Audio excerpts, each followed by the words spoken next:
All right. Well, good morning, good afternoon, everyone, and welcome to today's Exploring by the Seat of Your Pants event. My name is Joe Grabowski, and I'll be your host for today. November. We have a few little themes going on in November, but one that we're doing for the very first time, and I'm really excited about, is exploring our green planet. So we pay a lot of attention to the big, charismatic animals like lions and elephants and jaguars and things like that. They're big, they move, we see them. Lots of them are cute looking and things like that. We often ignore the plant world, which is incredibly important as the primary producers, the base of pretty much all the food chains on the planet.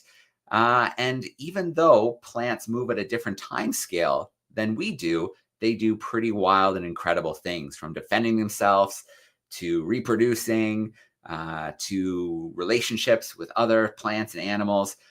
So they should not be ignored. So over the course of this month, we are going to connect with some really cool scientists and explorers and places around the world and really highlight our green planet and why it's so important. And just like we're losing animal species, we are losing plant species as well.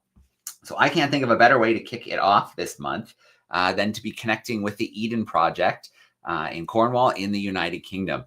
So they are home to the largest indoor rainforest in the world. They also have a beautiful Mediterranean biome. They do incredible work with thousands of plant species, educating the public. So school groups coming in, live virtual events, and we're going to head there right now to connect with Tom and Robbie. So I'm going to bring them in from the Eden Project. Hey, Tom. Hey, Robbie. How are you? Hi, Joe. Very well, thank you. How are you? Yeah, good. Great to see you both. Hey, Joe. Good to see you. Excellent. Well, this is our third time in the last little while connecting, and I'm noticing, Robbie, it's not as brilliantly sunny today as it has been the last two times. Maybe a little cloudy today. Yeah, it's a little cloudy. It's still quite humid though. It's quite muggy in here today. So I think I'll still be sweating in about half an hour once I'm walking around a bit. Excellent. Well, we have a great group of classrooms. We have groups joining us live via YouTube. We've got some camera classrooms hiding out backstage. Let's get into it. We're excited to explore Eden today. Excellent. Cool. Thanks, Joe. So yeah, welcome everybody to Eden Project here in Cornwall in the UK. This is the largest rainforest in captivity that you can see behind me here. And we're super excited to be speaking to you guys today. I'm obviously Robbie. This is Tom. We both work on the schools team here at Eden Project with the schools, colleges and universities and things like that at Eden Project. The plan for today is that we're going to tell you a little bit about the story of Eden, just so you understand actually a bit of the background. But then we're going to dive into going on a bit of a tour. We're going to find out what it's like in a tropical rainforest, look at some interesting plant adaptations and ecology. And we're also going to find out some of the reasons why tropical rainforests and plants are just so important. Now, before we dive into that, though, I think it'd be good just to tell you a bit of the background to Eden. So I'm going to hand over to Tom to tell you that story. And I think Joe will probably have a few pictures that he can put up on our behalf as well. Over to you, Tom. Thank you very much, Robbie. So yeah, absolutely. I'm going to tell you a little bit about the Eden Project. So the picture you can see on your screen at the moment, this is an old China clay quarry in which our project was built. So about 25 years ago, if you'd come to visit Eden, all you would have seen is this rather large, rather ugly hole in the ground. But we took this big sandy hole in the ground and we transformed it into a theatre for plants and people. So I'm going to click through some of these images and you'll just see the Eden Project starting to take shape. So here's a picture of the giant cranes used to build our biomes. Here are a close-up of some of the biomes and some of the issues that we faced when building the Eden Project. Lots of flooding in that old China pit. Here we go. We've got some of our workers there abseiling down the side of our biomes. This is the site about halfway through the build. So you can see from that original picture that I showed you, we've now got quite a big change already. There's a lot more soil in this one. We had to create 83,000 tons of soil and use that to fill our pit and enable us to start growing some plants. And you can also see our biomes there in the background starting to take shape. And this is pretty much what Eden looks like today. So this is the place that Robbie and I are talking to you from right now. Now, Robbie is currently in the larger of our two biomes. As he said earlier, he is in our rainforest biome, which you can see there on the left-hand side of the screen. This biome is over 200 meters wide, 55 meters high, and chock-a-block full of tropical plants from tropical regions of the world. There are over 1,000 species of plants in there, many of which you would actually recognize and that have connections to us in our lives. So what's the job of the Eden Project? Why did we build this place in the first place? Well, as Joe said earlier on, we are an educational charity. We're all about teaching people and demonstrating to people how we can take positive action for our planet. And at Eden Project Cornwall, we do that by showing people plants and connecting them to plants and showing them just how important and incredible nature is. Because after all, we need plants for so many things in our everyday lives. They give us our food. They give us medicines, things we can take when we're poorly to make us better. We use wood for building, even for creating energy. They give us oxygen, and we even wear plants. And there are lots more reasons as well. Plants are super important. They do, as I like to say, an amazing job of looking after us, and we maybe need to think about how to do a better job of looking after them. So plants here are really important, and we want to connect people with nature and fundamentally teach people how they can help to look after nature. So I think that's probably all I was going to say for now, and thought this was possibly an opportunity for any questions, if we've got any coming through in the chat at the moment, Jay. Yeah, absolutely. So we do have one that's come in via the chat already, but if there's a couple more to get things started, feel free to send those in. But the first one here is, obviously you needed a lot of soil. Where did all that soil come from to fill in the pit? Really good question. Yeah, absolutely. So we didn't just go and dig that soil up from somewhere else. Otherwise, that would have just created another large hole in the ground somewhere else as well. So actually, we had to make that soil ourselves. And we made it with the help of scientists at a university here in England called Reading University. And they told us about all the things you need to include in soil. So kind of local compost and water and insects and rocks and all those kinds of things. And we made 83,000 tons of it. So huge amounts of soil. Yeah, 83,000 tons. Wow. Amazing. Let's grab one more here. I see Miss Green's class, who's hanging out backstage with us. They typed one in the chat, but I want to let them, if Ingrid wants to come up, I'll let her ask her question live. So let me bring them in here. All right, come on down, Ingrid. Hey, Ingrid. Up you come. Come in front of the camera. Hi there, Ingrid. Hi. Are there any endangered species of plants at the Eden Project? Yeah, absolutely. We've got all sorts of species of plants here. As I said in my introduction, over 1,000 species, but there are endangered ones too. The one that springs to mind is a plant called the coco de mer, which we might be showing you a little bit later on, but it was a plant that only grew on one set of islands in the Seychelles. It was really endangered. People were using this incredible seed. They have the biggest, heaviest seeds in the world. People were taking them and using them as ornaments in their house. So this plant became really endangered, and there was a big conservation effort to try and protect this plant. And we were lucky enough to be gifted some seeds from the government in the Seychelles, and we have got a coco de mer growing in our rainforest. So Robbie might show you that on his way around later on. All right, very cool. Thanks, Ingrid. Great question. Okay, well, speaking of Robbie, let's get him back in here and let's explore this incredible rainforest biome. Absolutely, yeah. Thank you, folks. As I said, I'm in our tropical rainforest biome. I'm actually stood in an area of the biome next to our coffee plantation, which we're going to be talking about more in a moment. But I just wondered whether it'd be useful to just show on the map where in the world we find tropical rainforests. I don't know if we've got a map there, Joe. It might just be useful to flash up for everybody at school. Perfect. So those are the places that we're talking about today. Those places in green, those are the tropical rainforests. They're hot, they're wet, they're humid, and they contain a massive variety of life, a massive variety of biodiversity. They give us lots and lots of things that we need to be happy, healthy, and breathing. Like Tom was saying, our medicines, lots of our foods, they give us oxygen.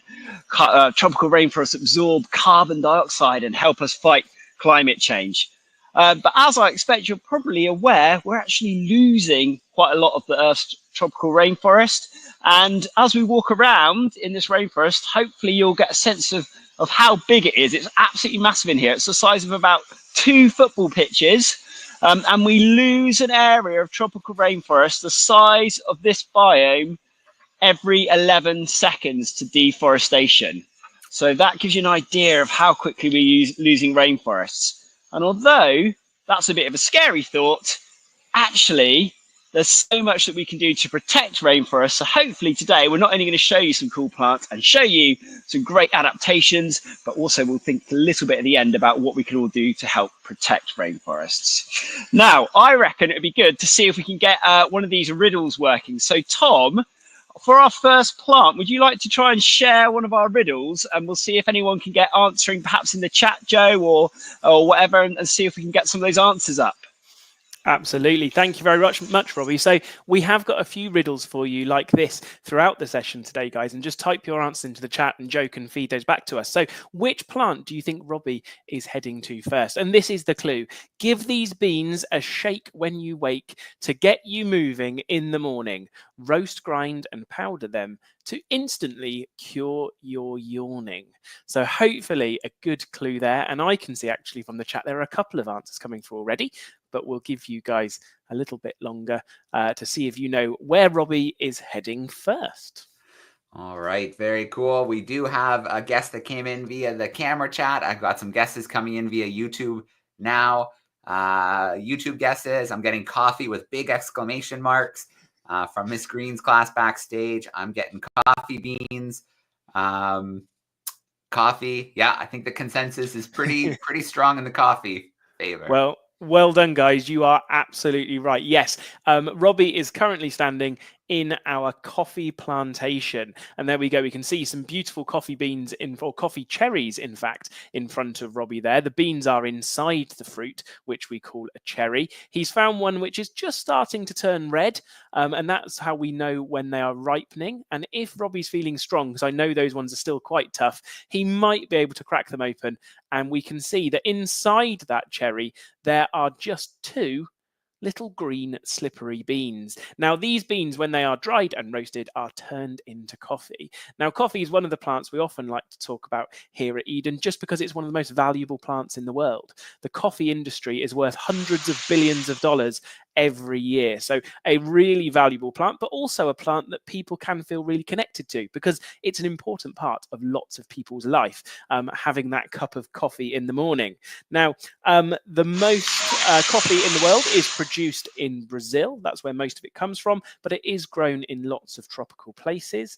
And we talk about coffee a lot here at Eden, about the importance of thinking carefully about the coffee that we buy, because we can make a real difference in choosing that coffee carefully. We encourage people to buy fair trade coffee, which has a really positive impact, not only on the coffee growers, but also their communities as well. And it makes sure that those coffee growers and their communities get a fairer amount of money for the beans that they produce. So historically, coffee farmers have had a fairly tough time of it. They haven't been paid particularly well. They work in tough and dangerous conditions and don't get a lot of money for their produce. But if we buy fair trade coffee, we know that we can do a brilliant job of helping to look after those farmers.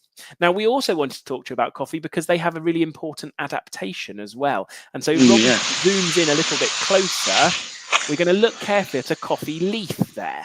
So there they are, beautiful green leaves, but you'll notice that they end in a pointy shape. We call that a drip tip. And this is a really important adaptation that lots of rainforest plants have to help them quickly move water off of their leaves. And this is really important because if water sits on the leaf of a rainforest plant for too long, it can go moldy and it can affect the rate at which it can photosynthesize. So what plants in the rainforest like to do is move that water as quickly as possible, and then their leaves are left clear to be able to photosynthesize, produce energy, and the plant can stay alive. So there we go. I think that's covered coffee. And as Robbie turns around, he's looking at another really fantastic, beautiful palm there, which I think he's going to tell you all about. Over to you, Robbie. Thanks, Tom. Yeah, I was just walking past this magnificent traverse palm, and I just thought I'd like to show you guys because it's a really interesting one in terms of adaptations. If you look at those giant leaves that you can see in the center of your screen there, those are giant waterproof leaves. This plant comes from Madagascar. And the cool thing about this plant is in the wild, those leaves will fan out in an east to west direction, which means it maximizes the amount of sunlight that the leaves can absorb. And obviously leaves want to collect sunlight. So as Tom was saying, they can photosynthesize so they can make their own food. And that's an amazing thing. I know we're talking about how amazing plants are. That's an amazing thing that they can do. They can use the light, the sunlight, carbon dioxide from the air, water from the ground, and they can use that to make their own food. If we go and stand outside in the sunshine, we don't make food. We just get hungry and thirsty and sunburnt. So the fact that plants can do this is absolutely amazing. And this is a great example of those giant leaves that perform that job. Okay, folks. So I'm just cruising into a bit of our biome here that we call oceanic islands. And one plant that I'd really like to show you as I walk past it, it's only just been replanted here last week. And there's not very many examples, but this small shrub that you can see here is actually a very, very special, important plant because this plant is called the Madagascar periwinkle. And this plant is a very important medicine plant. It actually produces two types of chemicals, one of which is a cure for leukemia. Okay, and it's actually helped improve survival rates for leukemia massively from about quite a lower percentage, about 10% for certain types of leukemia, all the way up to about 90%. So this is a real life-saving plant that actually comes from tropical rainforests.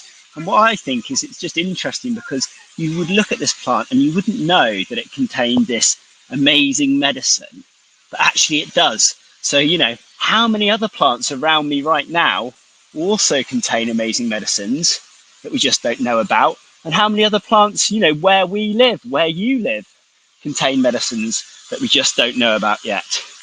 Okay, we need to do much more science and investigating of all these plants to find out just what they can do. Okay, folks. Joe, are there any questions there? Yeah, what we'll do is classrooms, as you have questions, if you want to put some of them into the chat, we'll work them in. I've got one here online about all the plants here that we're seeing in the biome. Did you grow them all from seed, or did some of them come maybe partly grown before you planted and put them in? So we've got a really big plant nursery, which is basically a massive greenhouse. And in that plant nursery, it's just outside of our biomes, up on the hill here. In that plant nursery, we can grow plants from seed. So if we can source seeds from other botanical gardens in the world, potentially, or from seed banks, then we can grow some of these plants from seed. And then some of the plants, we grow from seed, and then when the plants are small, we then plant them into our biome. And then some of the plants that are much harder to source seeds, we also have a relationship with a set of plant producers in the Netherlands, and sometimes we'll buy seedlings from them and then bring them over here and plant them. It's a bit of a mixture really, but we try as far as possible to grow as much as we can on site, and we've got an expert horticultural team here that are amazing at getting some of these tropical and rare seeds to germinate, develop into seedlings and saplings, and then plant them in our biomes and look after them. That was a great question. All right, let's squeeze one more in here, Robbie. I want to bring in our group who's joining us in Mexico. Let's get them on camera. They can give us a big wave. Hey, everybody, how you doing? Hi, guys. All right. Does anybody have a question for Robbie as he's making his way around the rainforest biome? Why does the Eden project is called like that, the Eden project? Sorry, that was a little far from the microphone. Can you come a little closer? Yeah, there we go. Here it comes. Here you go. Down, down, down. Hello. Why does the Eden project is called like that? The Eden project. Good question. Why is it called the Eden Project? So we got our name from actually in lots of societies around the world. The word Eden refers to a time when humans and plants and nature work together in collaboration. So lots of people think about Eden in terms of Christianity, but actually in lots of different cultures, the word Eden talks about when people and plants work together in harmony. So we're the Eden Project because we're wanting to promote people and plants and nature all working together for a future that we all want to be part of. However, we're the Eden Project because we know it's a work in progress. We don't necessarily get everything right all the time, but we are trying our best. But it's all about people and plants living together harmoniously. All right, great question. And I think if I bring Robbie nice and full screen here, I think we're looking at something else kind of cool here. Yeah, so I've just kind of turned around and got distracted, which happens all the time in here. So yeah, I'm just actually stood in front of the Banan Tree, and a Banan Tree is a species of fig tree. There's over 400 different types of fig tree. The reason this one is so cool is because if you look carefully, and I'm going to have to lean over without falling. If you look carefully up the trunk, you can see, I'm giving it a tap there, that this plant produces roots, additional roots that come down from the main stem and the main branches, and they travel all the way down and they go back into the ground. And that actually is an adaptation which helps to stabilize the plant. So if you look here, you can see all of these weren't stems that grew up. They were actually roots, aerial roots that came down and went back into the ground, and they support the tree from underneath. And what that means is as these trees grow very big and very old, it means they can grow very, very long branches, and they can spread out and cover a really large area because the branches are always supported by these additional roots which get sent down into the ground. That's a pretty cool tree. Okay, folks, I think what I'm going to do is I'm going to make my way towards that important tree, palm that we were asked about earlier, which was the Coco de Mer. So, Tom, do you want to say anything about the Coco de Mer before I arrive there? Yeah, absolutely. Thank you, Robbie. So we've already talked about the Coco de Mer and how it is one of the rarest, most endangered plants that we have here in our rainforest. But actually, we often like to talk about it to school groups for another reason, because of its adaptations, the way that it is suited to life in a tropical rainforest. And as Robbie approaches this tree, you will notice that it has truly giant leaves. They are some of the biggest leaves of any of the plants that we have here in the rainforest. There we go. We can see some in front of us now. Now, those huge leaves are really important because they help that plant to collect sunlight and help it to photosynthesize, producing its energy. But you'll also see that those leaves aren't flat and smooth. They're actually a zigzag, corrugated shape. And this, again, is to help that leaf to move water off it as quickly as it can. Just like when I spoke about drip tips earlier on, that corrugation on the leaf means that the water pools together a lot more quickly and it flows down those channels and off the leaf. And that, again, means that leaf isn't compromised. And again, it can photosynthesize, producing energy for that plant. And what a beautiful leaf there in front of Robbie, showing you just how amazing and big some of those leaves in our rainforest are. Absolutely. Thanks, Tom. Now I'm wondering, should we try another clue on my way to the next plant? Yeah, absolutely. I've got one here ready to go. So again, I'll read that out to you guys. And if you can pop your answers into the chat, Joe will feed those back to us. So here we go. Funky fruit, monkey meal, yummy yellow, brilliant bunch, slippy, slidey skin, excellent energizer. Where do you think Robbie is going next? All right, I've got some guesses from the camera classrooms, but I like to wait a couple seconds because the YouTube feed's a little bit behind. So we'll see what comes in via the YouTube feed. I have a pretty good guess. I think I've got it, but we'll see how our YouTube classrooms do. All right, I am getting some guesses starting to come in via YouTube. Very emphatic with exclamation marks, repeatedly getting banana. via YouTube and via the private chat.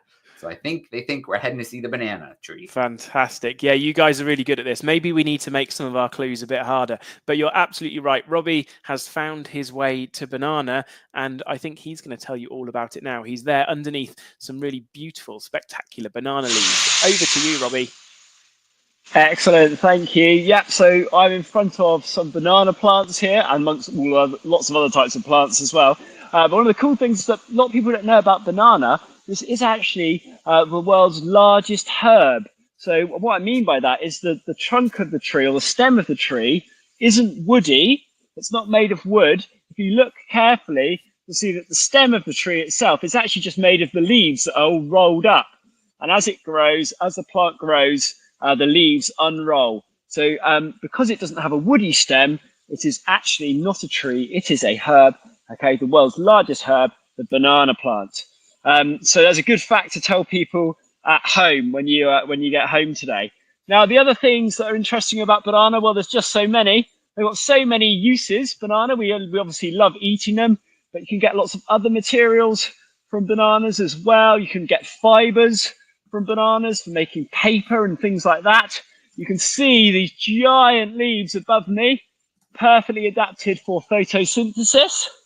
But bananas are actually also under threat globally because there's a type of fungus which is spreading around the world, which actually lives in the soil, and it's caused by the fungus is called Fusarium oxysporum, is its Latin name, but this fungus actually attacks banana plants and it's being spread around the world. So quite a lot of scientists are concerned about this fungus as it spreads around the world and looking for solutions for dealing with this fungus, because we do not want it to take a hold and ruin lots of banana plantations. And it's not just the bananas that we might eat and buy in the supermarket that it attacks. There's actually 1,000 varieties of bananas, and most varieties of bananas are susceptible to this fungus. And it's really tricky to deal with, because if I was to tread on the soil here and get some spores from this fungus on my shoe, and then I was to walk over here or walk all the way home, okay, and walk on some other soil, I would be transferring those microscopic pores from one place to another. So controlling the spread of this fungus is pretty tricky, and there's a lot of people working really hard on looking at solutions to this problem. So yeah, that was banana. How about we do one more riddle and then we'll go to a couple of questions. Tom, have you got the riddle for the next plant for us? Yeah, absolutely, Robbie. And this is one of my favourite plants we're heading to, so I'm looking forward to talking about it in a moment. But let's read the riddle and get those answers coming in. So this one, stir-fry staple, munch and crunch, great for building, pandas brunch.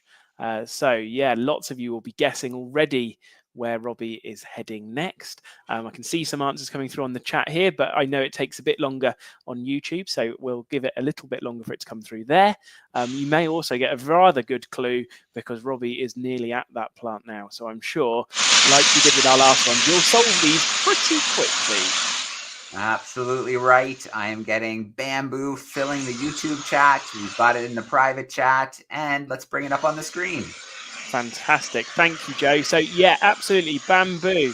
Now, it looks like Robbie's picture's not the clearest here at the moment, but it's okay. I can support it with a few extras on the side of the screen if necessary. But Robbie is currently standing in front of our giant bamboo here at Eden. It's one of the fastest growing plants in the world. It's actually a type of grass, and I've heard it can grow up to about 50 centimeters every single day. So it's an incredibly fast growing plant, but also an incredibly useful plant as well. It has lots of different uses. It's used in construction, so we can build things from it. And there you go on the screen now. You'll see a house there at the top, a tree house built from bamboo. And you'll also see that in lots of Asian countries, instead of using the metal poles that we used when constructing our biome here at Eden, they use bamboo as scaffolding too.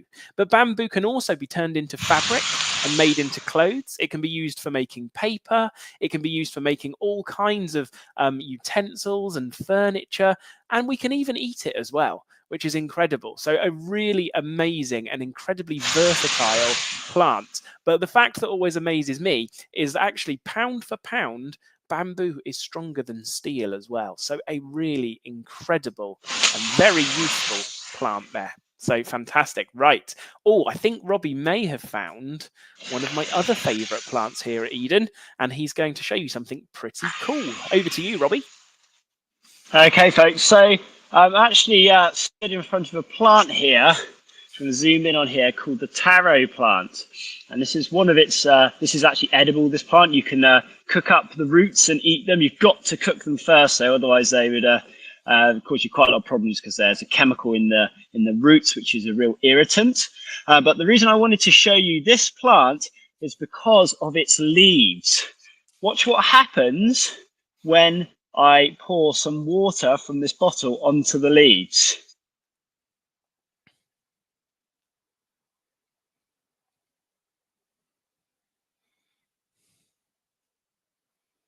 So, Tom, can you explain what's going on?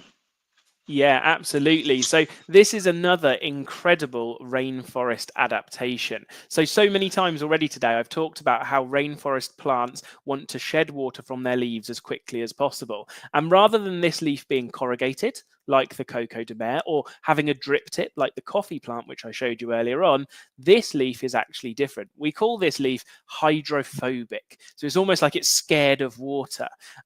And when you squirt water onto it like this, water actually doesn't ever touch the surface of the leaf. And that's because the surface of this leaf is covered in small waxy dots or pillars, which actually stop the water ever connecting properly with the surface of the leaf. And instead, it rolls around on top of it like this, as Robbie's showing you.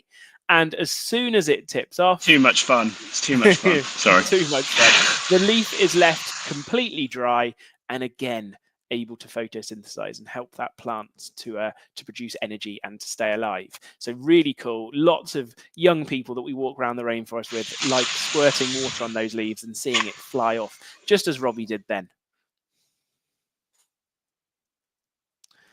Oh, I think Robbie's been distracted again. He's spotted... Oh, sorry, I apologise. one of the inhabitants of our rainforest. This here is a rule bird. And this is a type of ground-dwelling bird from Indonesia. The one Robbie's following now is a male. We know that because it's got the red crest on top of its head, red Mohican, as I like to call it. So this is one of our male species. Now, lots of people ask us whether we have animals in our biome here at Eden, and the answer is yes, we do have some, but we're not a zoo. We're not here for people to come and see the animals. We want them to appreciate the plants. However, we have introduced some species of animals to help with what we call biocontrol. So instead of us having to spray lots of chemicals around the biome to possibly kill off any pests that might damage our plants, instead we introduce species of animals, and what they'll do is they'll eat the insects, and the rule bird here will also turn over the soil. So we have got a few animals in here, rules being really special. We've also got geckos, we've got frogs in there as well, and we've got all sorts of insects in there which also do a good job of pollination for us. So there we go, one of the celebrities of our rainforest, and that one there is a male rule bird. Very cool. That answers a few times in the chat. Miss Peck's class and Miss Dykster's class were very curious about animals in the biome. And that rule was perfect. Came in at just the right time to answer that question for us. Fantastic. Yeah. Are there any other questions coming through, Joe, that that you would like us to address? I think what I'd like to do now, Tom and Robbie, is do a Kahoot quiz. And while the Kahoot quiz is loading, we can take some questions. Because it does take a little bit to load and get all the classrooms in. So I am going to move this to my second monitor, and I'm going to share my screen. And let's get this Kahoot quiz ready, and then let's get all of our classrooms up in here with us. So this should load up now. If you would like to play Kahoot with us today, you need to go to kahoot.it, kahoot.it. And then it's going to ask you for a PIN number, and it's up there on the screen for you now. 0.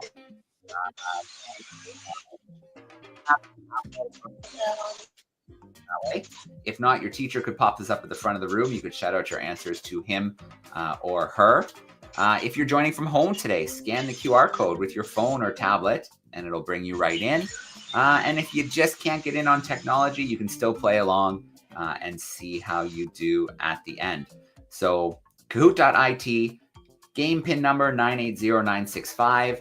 And while we're waiting for some groups to join us, let's get a few more questions here. So, it looks like Robbie might have ducked out. Maybe, oh no. Yeah, there he is. Okay. All right, let's get our class in Mexico back in, see if they have a question for us.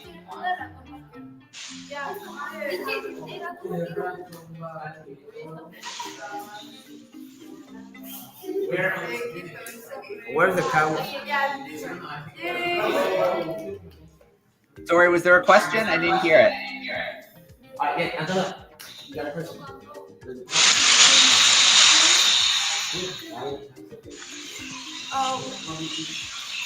are the plants so big? Why are the plants so big? Well, that's a really good question.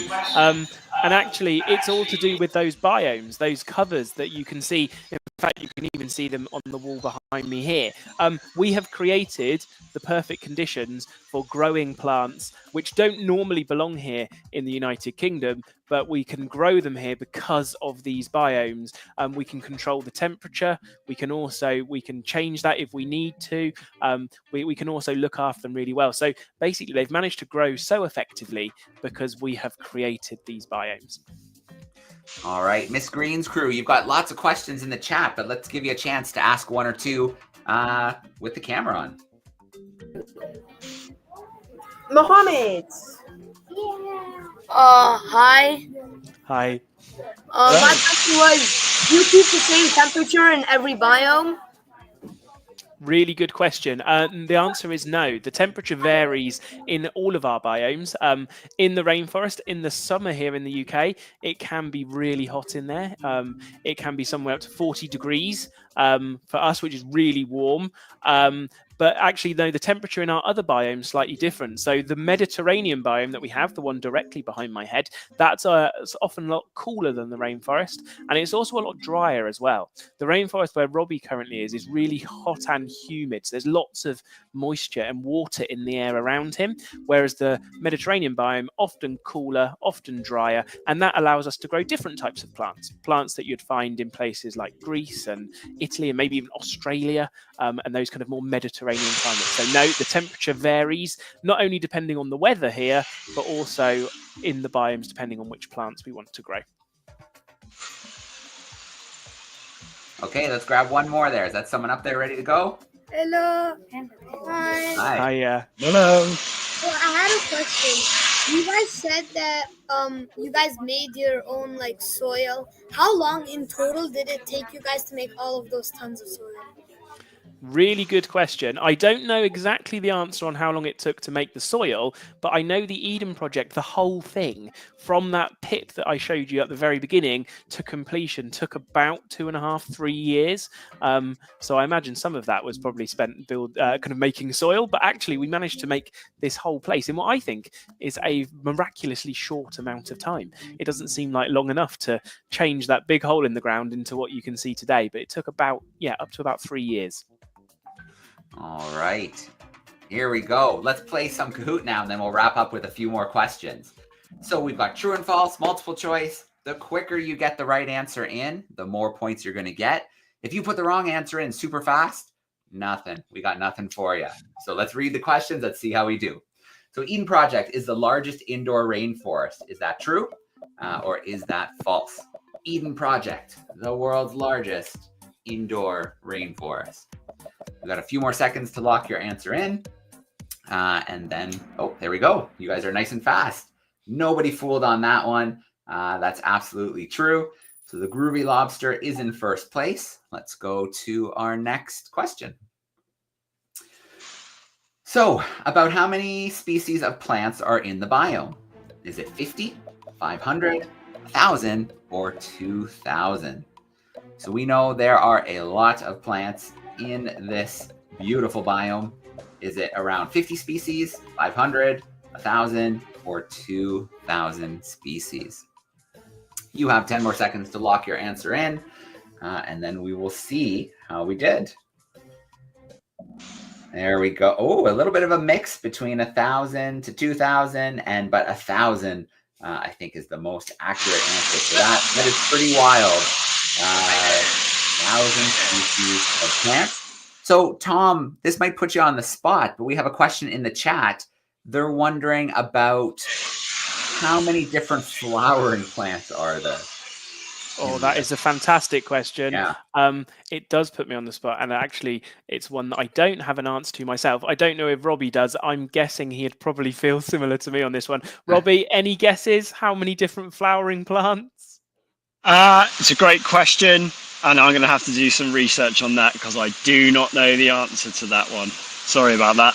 I think that's pretty fair with over 1,000 different plants. I think it's hard to keep track. Yeah, absolutely. There's an awful lot of biodiversity in here in a small area, and actually, it's quite hard for Tom and I just to learn all the plants. And sometimes different plants get planted, and we suddenly like, oh, I haven't seen that plant before. What's that? So yeah, there's lots to learn. It's always changing here. All right. Groovy Lobster is holding down the top spot. We've got a true or false coming your way. Coffee is not a very popular rainforest product. Is that true or is that false? Coffee is not a very popular rainforest product. We get lots of cool stuff from the rainforest. Oh, wow, you guys are fast. So that is absolutely false. I think that sign that Robbie highlighted for us, 400 billion cups of coffee a year. That's a pretty big industry. Absolutely, yeah. And another really big industry as well, Joe, is the chocolate industry. And I'm actually next to our chocolate cacao tree plantation. Check out this giant cacao pod. There'd be enough beans in a pod like that to make a small bar of chocolate. So this is where chocolate comes from. So if you like chocolate, remember, if it wasn't for plants, we wouldn't have chocolate. So it's a really important reason to look after plants. All right, very cool. Okay. Ooh, Fuzzy Egret has taken the lead. We're going to go to another question. How fast can a giant bamboo grow each day? Was it 10 centimeters, 50 centimeters, 100 centimeters, or as much as 140 centimeters? So how fast can that giant bamboo grow each day? 10 centimeters, 50 centimeters, 100 centimeters, or as much as 140? We definitely learned it's super strong. We definitely learned it's super versatile. And there we go, about 50 centimeters. Good job, crew. That put the Groovy Lobster battling back to the top. We have a question about bananas. A banana is a tree, herb, vegetable, or animal. A banana is a tree, herb, vegetable, or animal. I'm going to guess there's one answer that we're definitely not going to see, but we'll see. But is it a tree, a herb, a vegetable, or an animal? And maybe, Tom, as this is finishing, a classroom wanted to know about the bananas that we saw. Do they actually in the biome grow bananas? Yeah, absolutely. We've got lots of different banana plants growing all around the biomes. Robbie's near somewhere now, which we actually like to call Banana Boulevard, which lots of them are growing. Now, unfortunately, if he walks down there, he often loses signal. But you will see bananas growing on those trees. You often see them green Plants. here at Eden. Sorry, yeah, plants, not trees. Sorry, that's my fault. On those plants. You often see them green rather than turning yellow as we're used to seeing them, because we tend not to let them ripen. We don't want them to attract lots of fruit flies here. But yes, you do often see them on those plants. Sorry, Robbie, I should not have said trees. All right, very, very cool. That put, the winged pony sneaking in. We've got one more question. Which is the largest seed in the world? Is it the coconut, the coco de mer, the coffee, or the mango? So which has the largest seed in the world? The coconut, the coco de mer, coffee, or the mango? A couple more seconds. We've had a lot of movement. It's a battle to see who's going to be on top of the Eden quiz today. And then we'll squeak in a couple more questions before we wrap up for today.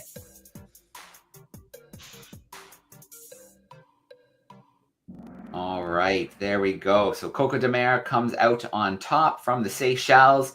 Tom, do you, by any chance, do you have a picture of the seed handy? It's always cool to see just how big that seed is. Let me see, Joe. I know I definitely did have one, but my PowerPoint's been messing me around a little bit today, so I'm not sure if I'll be able to find one, but I can still give you a comparison anyway.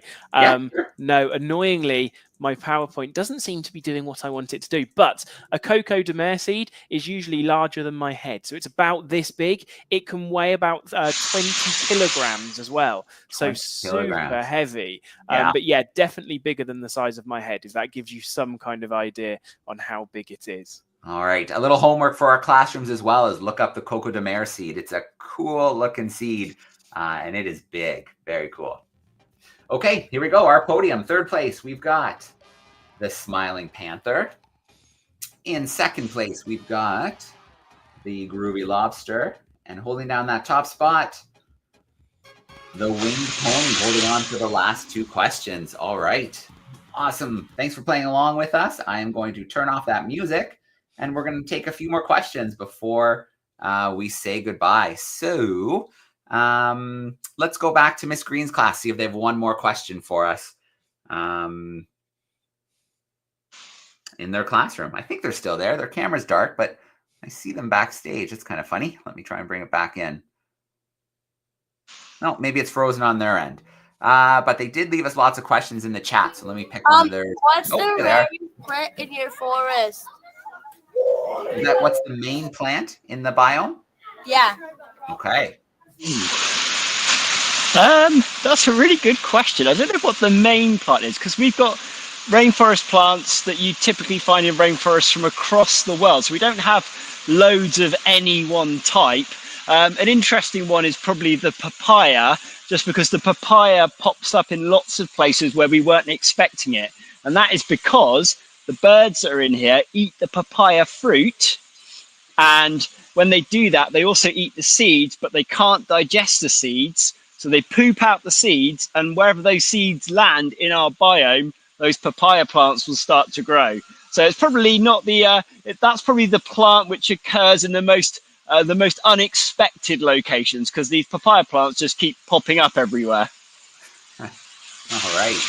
Cool question.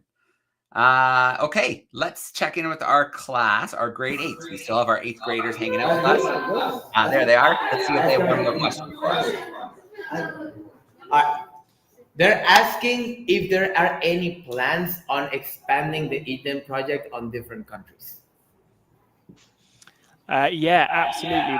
There are plans for that. So Eden Project Cornwall, where we are right now, this was the first Eden project. But there are other Eden projects currently in lots of different stages of development. So there's one that we're hoping to build in Morecambe. There's one hoping to build in Dundee. So there are 2 more UK locations. But we're also looking at other places around the world. I know at some point there was talk about wanting to open an Eden project on every continent on the planet other than Antarctica. I don't know if that's still the plan, but there definitely are plans to open Eden projects in other countries around the world. But we don't only have attractions like this one, we also are involved in other sites around the world as well. So in places like Costa Rica, we're involved in an effort to conserve rainforest that's there as well. So it's not necessarily just visitor attractions like this. We're actually hoping to have an impact in lots of different areas as well. So yeah, there's definitely plans for more, but in lots of different ways.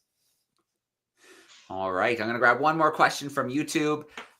This is from Miss Burrow's class. They're grade 6s, and they're wondering, do you think any of the leaves or other parts of the plants could be used to make clothing?